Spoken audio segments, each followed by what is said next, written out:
Okay, I'm sorry. We're going to start this again. This is Sherry Warner at the Ohio Department of Medicaid, and I want to thank everybody for taking the time this morning to join us to learn how to access and understand what you see in our MIT system.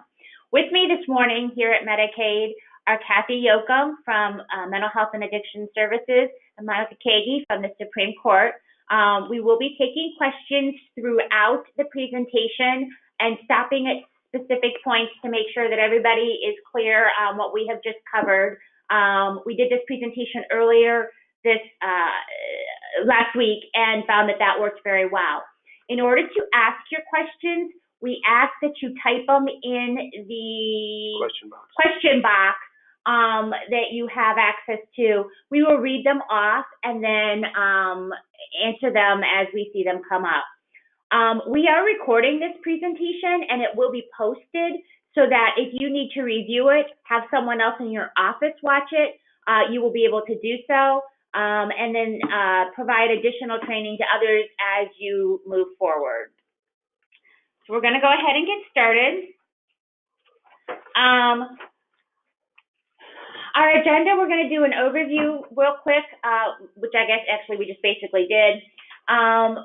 Why we're going down this path and giving this access. Once we've done that with the case management, we're going to create the ID for the county. We're going to then explain how to access the secure portal and register for the first time when you are a first-time user, how you do that, search in the eligibility, the logout, how you would reset your password, notifying of the plans and what will happen at that point in time, and then we've left space afterwards for questions. Just real quickly, so you understand the scope of what Medicaid covers, the Ohio Department of Medicaid does provide health benefits for nearly 3 million Ohioans, and that does make us Ohio's largest insurer. We contract with more than 83,000 providers, and that can include all types of providers, from our behavioral health providers, nursing homes, individuals who provide services to beneficiaries or consumers in their homes, our hospitals, and our traditional physicians. 93% of our recipients are in a Medicaid managed care plan, and that managed care plan now with Carvin of Behavioral Health Services is responsible for all of their health care needs.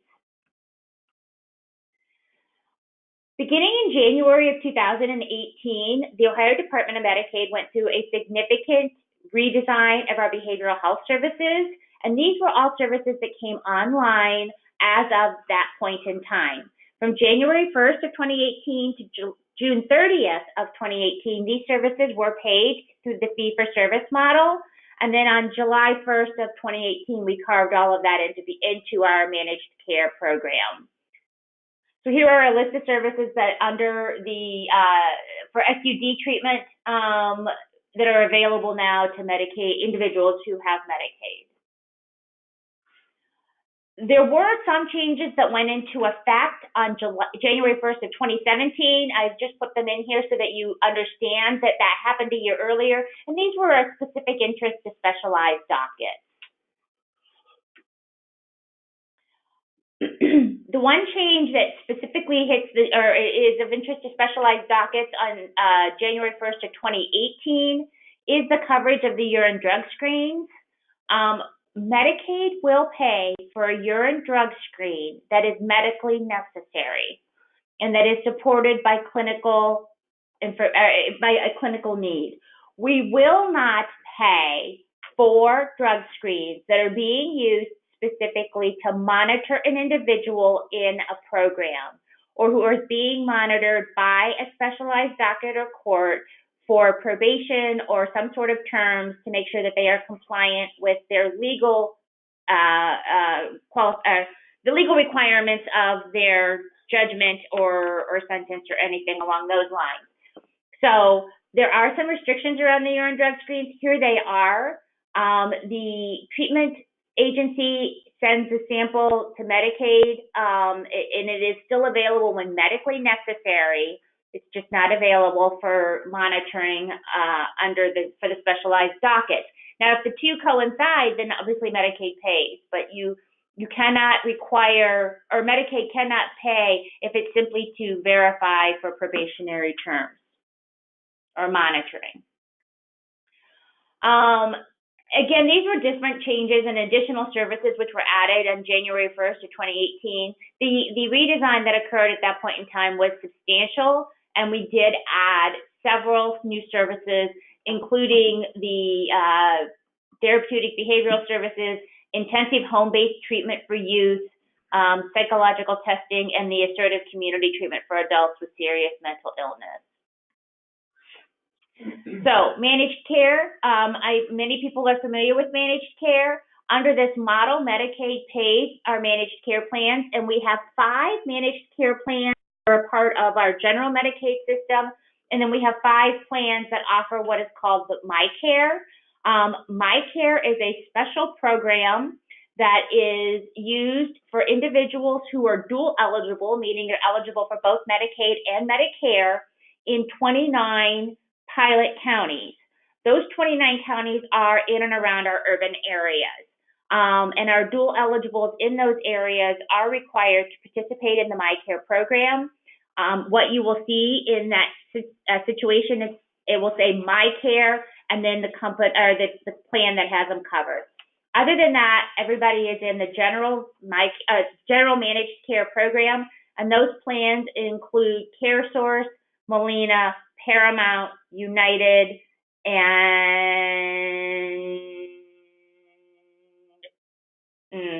I've forgotten the 5th. Molina, Paramount, CareSource, United, and Buckeye.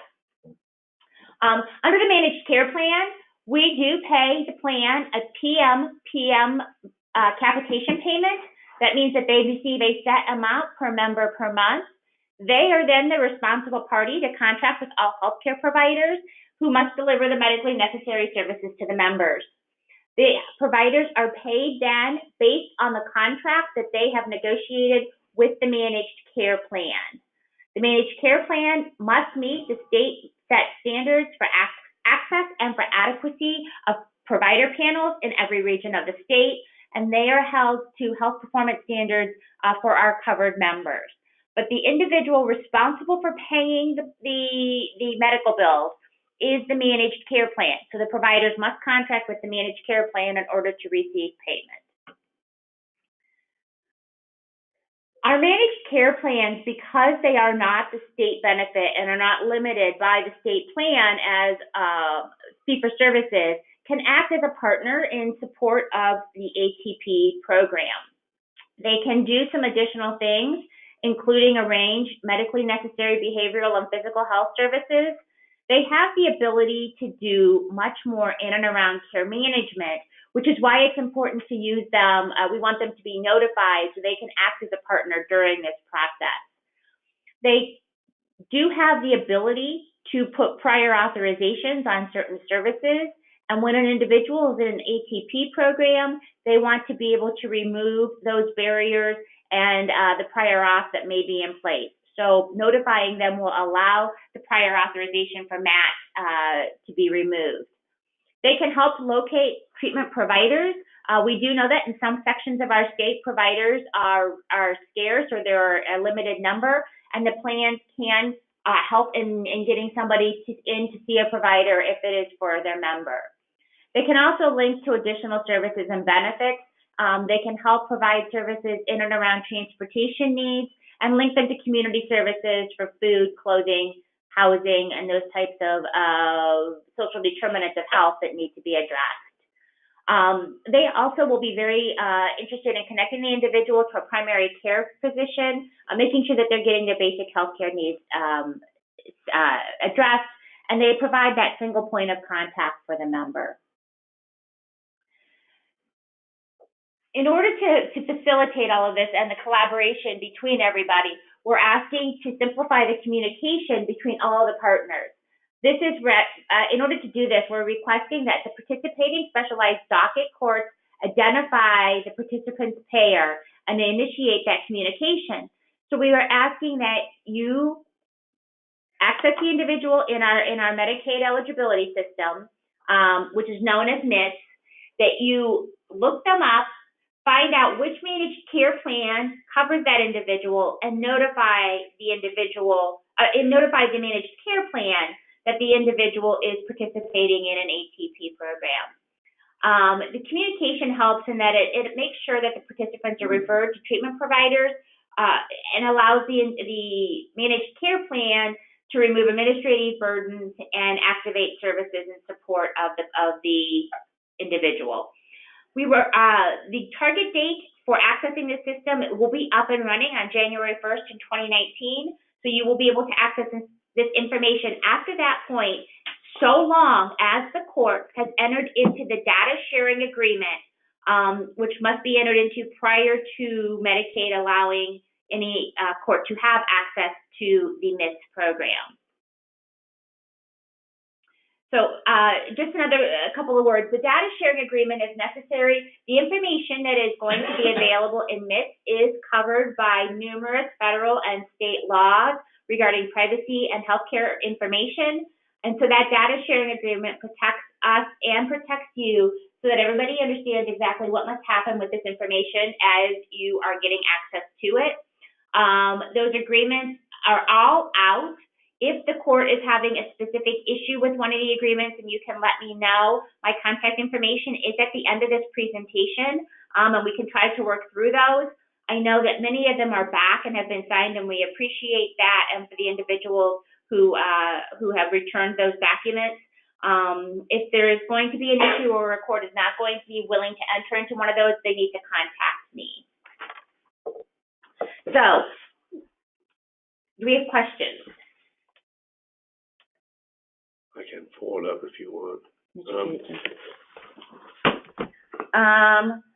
After we are set up in MITS system, do you want us to go back and do notifications for all of the current ATP clients? No, we do not. There is a current system in place that is not working very well. But this really is to create a system going forward. So we are not asking that the courts go back and identify everybody who they have as currently in their program, only for individuals who enter the program after January 1st. Okay. In order to access our system, it's necessary for there to be a portal for you to enter through. And to make this as easy as we could on everybody, what we have chosen to do is have the courts enter through the provider portal, and they are going to be agents of the Department of Medicaid. So the first thing you're going to do is go to the MITS public portal using the URL that you see on the screen. Once you've gone to that URL, this is the screen that will come up, and you're going to go down on the right-hand side and click on the County Court Agent Setup link. That link, once you click on it, is going to take you to this Terms of Service. You will need to confirm this Terms of Service in order to access the ability to register as a county court agent. You're going to see that we several times are making sure that individuals are aware that the information they are accessing is protected healthcare information that cannot be shared except in very specific circumstances. And this is one of the user agreements that will be clicked on. You only have to click on this particular user agreement once at the time that you register as a new agent. All right, so if you hit disagree on the button, what you're going to see is this screen comes up because it's not going to allow you to advance any further on the program. And you will be kicked out and either not participate or have to go back in and agree to the terms of service. If you hit agree, this will be the screen that will come up for you. And you're going to need to enter your personal information and press register. It is very important that each individual in each of your dockets have their own registration. Again, I can't stress enough, this information is protected information, and should something happen and there be a release of information, or information is looked up inappropriate, then if everybody is sharing one account, that means that we would have no ability to determine what has happened or who was the responsible party. We are not limiting individuals or courts to the number of agents that they can have. So we are asking that you have an individual account for each and every agent on the that you are having access to the system. So to do this, you have to put in your personal information, your email address. You must pick your username. The requirements for the username are off to the right, and a password. And the requirements for the password are off to the right as well. Your password will be changed every 60 or 90 days, depending on the system. And you will receive notification to your email address that you list on this page when that password notification, or when that password has needs to be reset. And if you do not get that email address or that email, you will not know to reset your password, and you will not be able to access the system. So it's very important that that email address be an accurate address. Once you have gone down through all of that information, again, if you hit cancel, then this is the agent page that's going to come up, but you're not going to have a username or a password in order to be able to access it. So after you put that information in, you will need to hit register. Once you hit register, this is the message that will come up. Your registration request has been successfully submitted, and you need to wait 30 minutes for it to process and to process fully before you access the site. So, are there questions on the initial setup of the username or the password? I am not seeing any, so we're going to go ahead and go on to accessing the secure portal. After 30 minutes has elapsed, you may go to the MIT login URL, which is listed there on the screen. When you pull up that URL, this is the page that you're going to pull up. You're going to see here that you must use the user ID that you created and the password, and then you need to click again on the agreement box. And this agreement box is something that you will have to click on each and every time that you access MIT. This is something that the Medicaid employees do. Anybody who has access to our MIT system has to acknowledge a statement each and every time they log in. After that, we need to verify that you're not a robot. So you're going to have to click on the I'm not a robot along with the little checks of the boxes in order to work through this particular system. You do only have to do this once. Once this account is fully set up, then it will be an issue of simply accessing, putting in your username, your password, clicking on the agreement, and you'll get into the system. It's just this first time. Once you've hit the submit button and I'm not a robot, you will get challenge questions that you have to answer. Again, this only comes up on the first time that you log in to MIT. You're going to have to choose your challenge questions along with putting your answers in and then hit OK. Once that has happened, you will click on, this screen will come up and you will need to click on the secure portal. And you will see here now that you are into our MIT system. You've successfully logged in, and you can see where it says eligibility. This allows or means that the agent ID, your account, is set up and active in the MIT system. At this point in time, you do not have the access to see anything. It simply means that you have access to the system, but you don't have permission to see information at this point in time. That's going to be our next step. After the registration is complete, the eligibility menu is available, but Medicaid must provide permission in order for you to access that panel.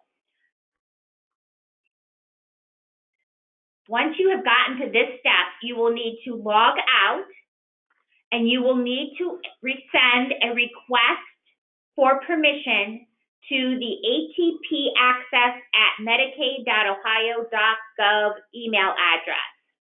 When you submit that information or that request to that email address, we also will need to have a completed 7078 form. Excuse me. This is a picture of what the form looks like. This is the Code of Responsibility form, and this form will be attached to this presentation so that you can print it off and look at it. This, again, is a form that is the individual signing, saying that they understand the responsibility that they are taking upon looking in the MIT system. Each individual who has an account has to have this form on file. The form does require a supervisor signature as well, so that Medicaid is aware that the court wants those individuals to have access to the MIT system. The only time the supervisor will not need to sign is if it's the judge who is signing and requesting access. So you can take this step now. We did, after our presentation last week, receive some individuals who went ahead, knew who their individuals accessing the system were going to be, and they have signed the form and already submitted it. You can request the information. You can send an email saying, I need the information and here is my form. Or you can send an email that says, I need permission to access the system. The individual who will be on the other side of that email address will then send back and request the form. So we're trying to make it as easy as we can. Once that individual once the Medicaid employee gets this form back and it is signed, then it literally takes 5 minutes for them to give permission to the individual looking up the information.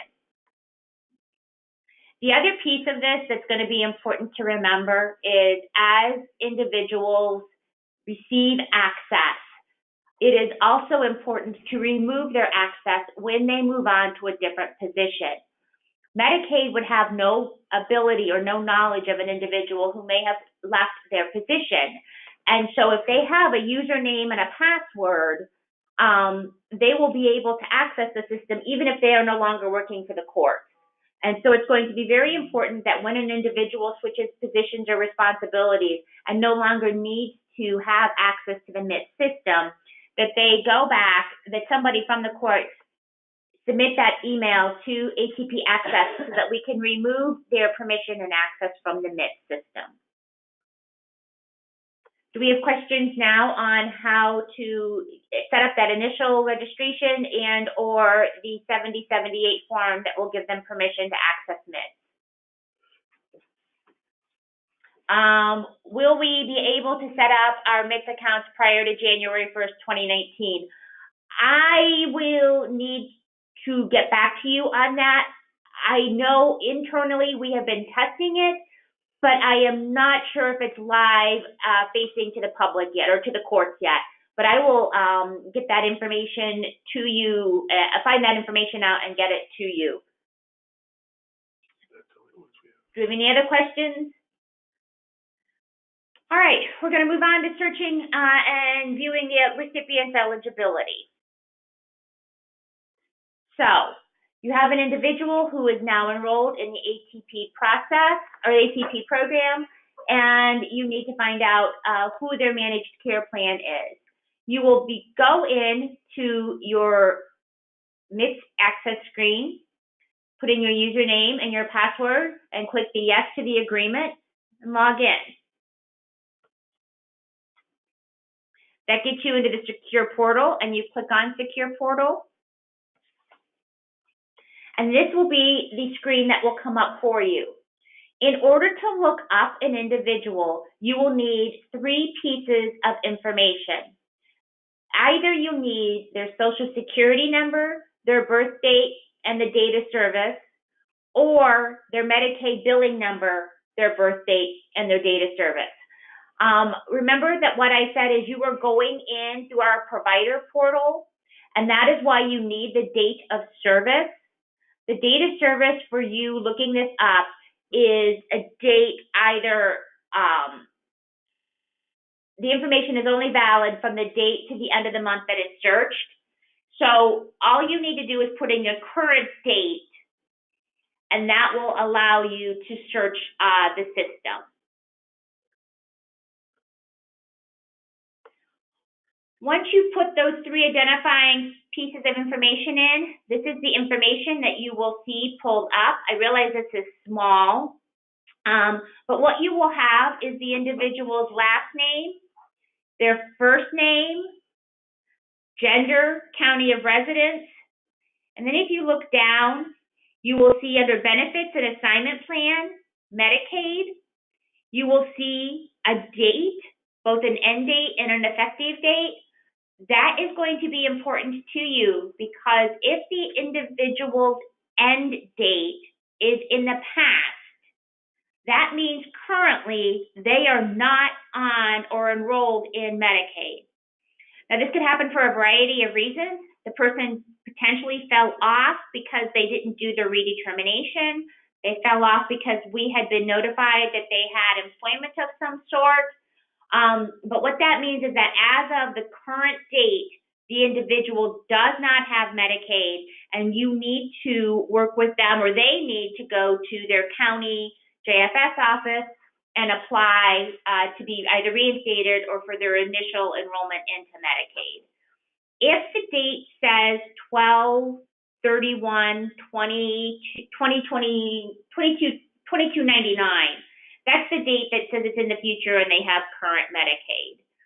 So the end date there can be an important piece of information for you. Right underneath that, you'll see it says managed care, CareSource. This individual is enrolled in CareSource. It may say Paramount, Molina, United Healthcare, or it may say MyCare, CareSource, or CareSource MyCare. But that is the managed care plan that the individual is currently enrolled in, and that is the information that you're looking for. Again, look at the end date there. If that end date is in the past, that means that the individual had been enrolled in a managed care plan and currently is not. And there are several reasons why that could be. If the individual is on Medicaid, so their end date up above is a date in the future, and the managed care plan end date is a date in the past, that means the individual is a fee-for-service member, and those services are billed to the Ohio Department of Medicaid directly, and they will pay for that. If the date is in the future, then the managed care plan is the payer and is the individual that needs to be notified.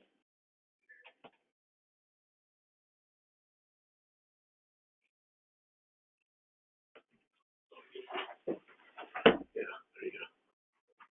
Oh, I didn't realize I blew it up for everybody. Sorry. That is what you need to do to look up the information. And it is that easy. You now have the information. A few things I'm going to go through before we tell you what to do with the information. Up on your screen also, you'll see where it says My Information. You can change your security information when you need to. You click on that tab, and this information will come up and will allow you to change your security information. Here are the rules for the password changes, and they are listed on your login screen when you have to create the password as well. But I'm sure that it, as no surprise, has to have at least 8 characters, has to have an alphabetic character, has to have a numeric character, maximum number of sequential characters is 6. It cannot be your user ID, cannot repeat any of your last 12 passwords. They are case sensitive, and in this case, they're going to expire every 90 days.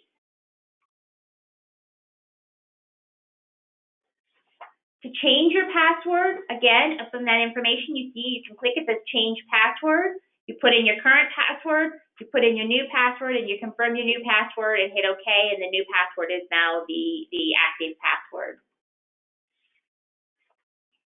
There's also a help tab that you can click on, which will provide some basic information from it.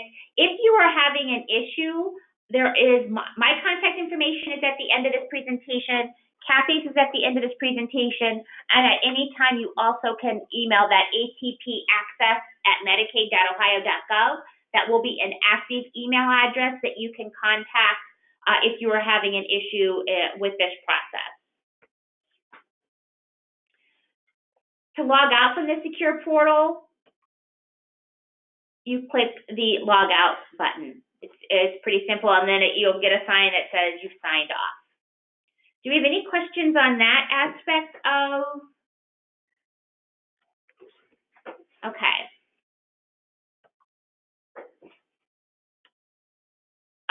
To reset the password, here is the URL that you can use. And there's also a help reset password link that allows you, on the bottom of that, you can click on that to reset your password. If you are resetting the password because it had been set up and you have forgotten the current password, you are going to have to go through a couple of extra steps, clicking on the fact that you're not a robot. And the password reset process will be initiated at that point in time. There will be an email sent to the email box that is on file. So it's just very important that that email address be the correct email address in order for you to be able to access the system. Once you have looked up the information, then what we need to do is to have you notify the plan that the individual is enrolled in an ATP. The information obtained in MIS must remain and be transmitted in compliance with state and federal law. So if you are printing this information off and putting it in a file, that file has to be secured just as any other file with the ATP program must be secured, as it contains private health information. In order to transmit this information legally, it has to be done via a secure transmission. And that means it either has to be sent via secure encrypted email, you can leave it on a specific voicemail, or you can fax the information. Faxing the information automatically means that it is encrypted. We are trying to be as flexible as we can so each docket can determine which transmission method is most appropriate for that docket. You do not need to send the information all three ways. You only have to send it one way. We're just trying to provide you with the easiest way for you to send that information. So if you know that your email system can send a secure and encrypted email, you can use the email, or you can send it via voicemail, or you can send it via fax. We are providing all three methods of contact for all of the plans. The information that needs to be included on this notification includes the member's name, their Medicaid ID number. That is the number that you will see in the MIS system. It also may be the number that you see on their Medicaid or their health insurance card. We'll need the member's date of birth, the docket name of the court that the individual is participating in, and the provider and contact information for that provider if it is known. The plan should be notified as soon as practical in order to allow them to take the administrative steps that they need to take for an individual who is enrolled in this type of program. Here is the information on the contacts for the plans. As you can see, there are 6 plans listed here. For Buckeye, CareSource, United, and Molina. If it is a MyCare plan or a regular plan, the notification is the same. Paramount is a regular Medicaid plan, and Aetna is a MyCare plan. If they say those two, you notify these individuals. But if it says CareSource, it does not matter if it's MyCare CareSource or regular CareSource. This is who you contact. You have the email, the voicemail, and the fax. We have also provided a contact individual if you need to speak with somebody and their direct dial line for each of the plans. That finishes our presentation this morning and the training. Here is my contact information, Kathy's contact information. and the registration email address along with your ability to send questions there should you have them. So do we have any other questions at this time? Kathy, did you have some questions from the previous? We had a couple of questions we wanted to go through from the previous presentation. One of the questions last time was if someone changes ATP providers or goes to residential and back to a different provider, do we need to notify the managed care plan each time they change ATP providers? The answer is no. We are only asking you to do a one-time lookup for new ATP clients starting January 1st. Another question from last time, do we notify Medicaid when a person graduates or leaves the docket? No, you do not have to notify the Medicaid managed care plan again. Again, just a one-time lookup and notification. The plans should be working with the providers at that point in time and should be able to know when the individual is graduating from the program or leaving the treatment program so that they can provide the wraparound services to make sure that the individual is continuing to get the appropriate treatment that they need in order for them to be successful. The one thing on the question on whether or not if an individual is in the system or switches providers while they are in an ATP program, they do not need to be notified of that. However, if you would have an individual who is in an ATP program, leaves, finishes the program, and then a year and a half or 2 years later, maybe in another docket or for some other reason comes back into the ATP program, we would need to be notified at that point in time because it is a second instance where they are entering the program. We have had another question. Will we be able to set up our MIS account? Oh, that's the same one. Sure, yeah. Oh, this is requirement for all courts to register an account. We are asking that all ATP courts register an account. Yes. And that was a part of the increase in the administrative fee that the courts received from mental health and addiction services to participate in the program. So, do we have any other questions?